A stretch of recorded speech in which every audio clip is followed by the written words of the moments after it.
I'm Fiona and I'm an alcoholic and an addict. So I am 23 years old. I'm 3 years sober, and this is my story. I got sober when I was 18. I'm an awkward person.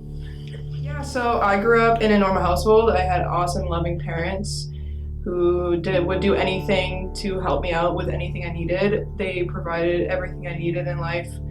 And I like to mention that too because I know a lot of people in addiction dealt with really rough upbringings, and I just know that just because I had trauma in my life doesn't mean that associated anything to my addiction. I believe that I was born with it. It was hard. I had a really hard, even though my parents loved me and cared so much about me, I had a really hard childhood. I had depression my whole life, body dysmorphia. I hated who I was. There was no self-love.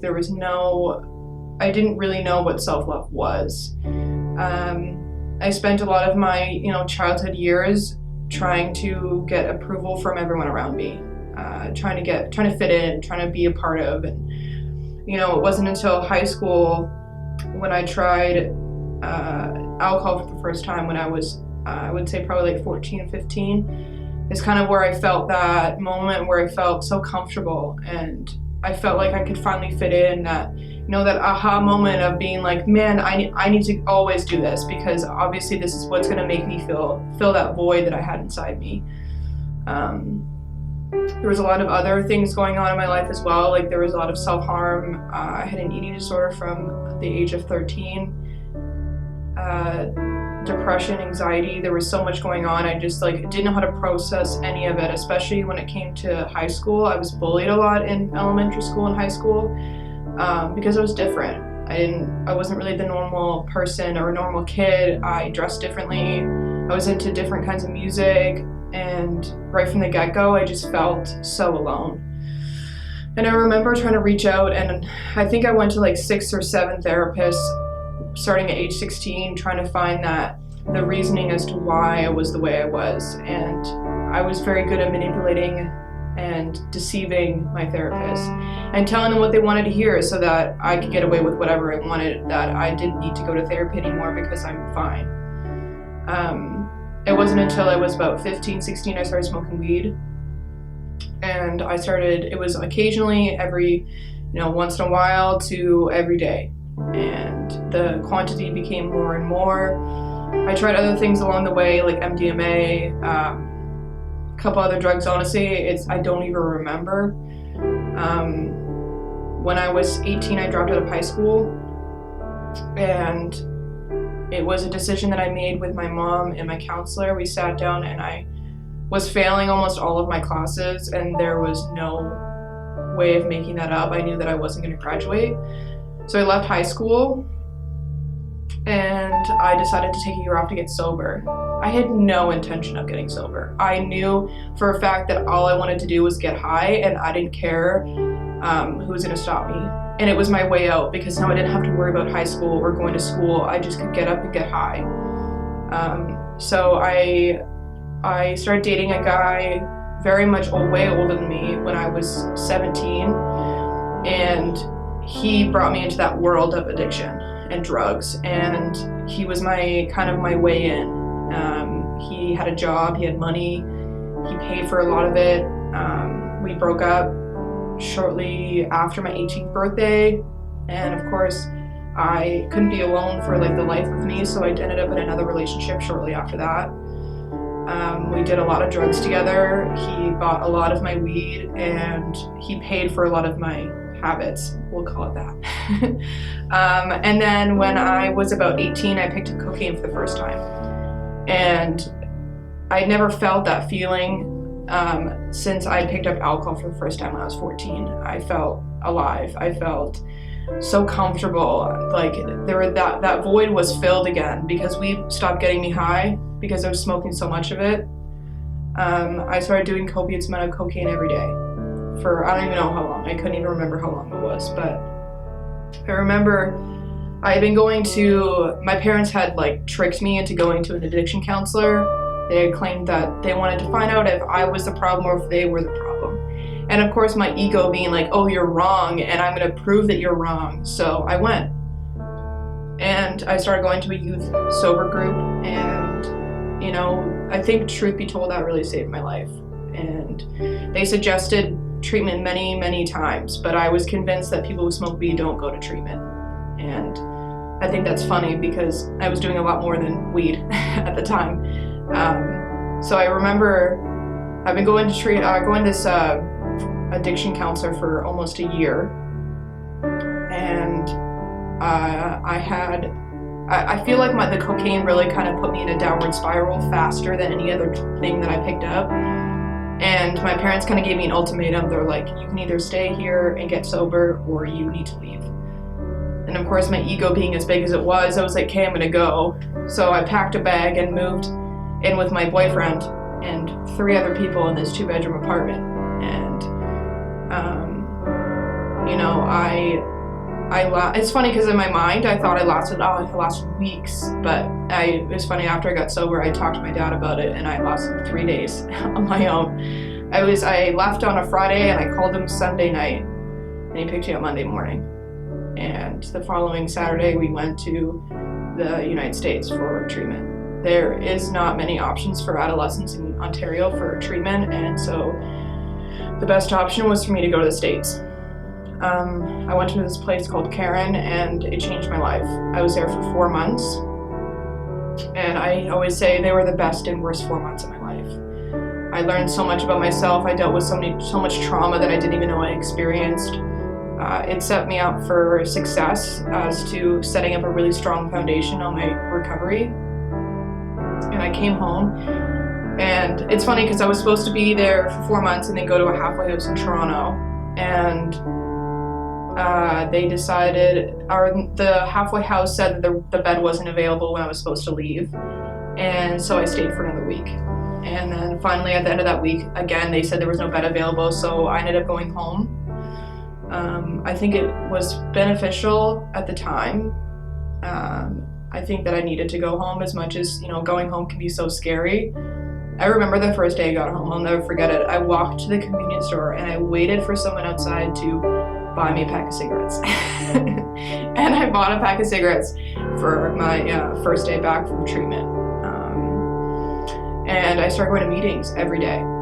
And I started, you know, because we did meetings and we went to meetings in treatment a lot. So I had a little bit of experience with that. My grandpa's also died of alcoholism. So I knew about AA, and I knew about Al-Anon and all the different types of programs. My mom actually used to take me to Al-Anon meetings when I was a really little kid. So I do remember what those meetings were like. So yeah, I came home, I did everything I could to stay sober. I got a sponsor. I found a home group that I loved. And you know, things were really good for a while. I celebrated 1 year or 2 year, and I think there was a point along the way where my ego kind of came back, because I stopped feeling like I needed a meeting. Me and my sponsor actually went back out at the time. So I was like a little resentful towards her, and I was resentful towards the program, because I was like, obviously, if she can't stay sober, then I'm not going to stay sober. So I stopped going to meetings, and I jumped around from sponsor to sponsor. I think I have like a list of 20 different sponsors I had at that time. And I always blamed my sponsor for not letting me do what I want. And so I just dropped them and I left, or I wouldn't call them. I wouldn't use them as a resource. And yeah, I remember the day that I went back out. Me and the guy that I'd been dating at the time had broken up, and it was kind of like the cherry on top of the cake, and I went out with a couple people that obviously were not in the program, and I got drunk. And it was funny because I was like, you know, this is the right decision, I could drink again. And then I actually ran into someone else from the program at the bar who was out at the time. And it was right before I had even had a drink, and I told her, I was like, I'm gonna drink tonight. And she's like, no, you're not. No, you're not. And I'm like, yeah, I am. And she left the bar, and she called me, I didn't answer, she left me a voicemail.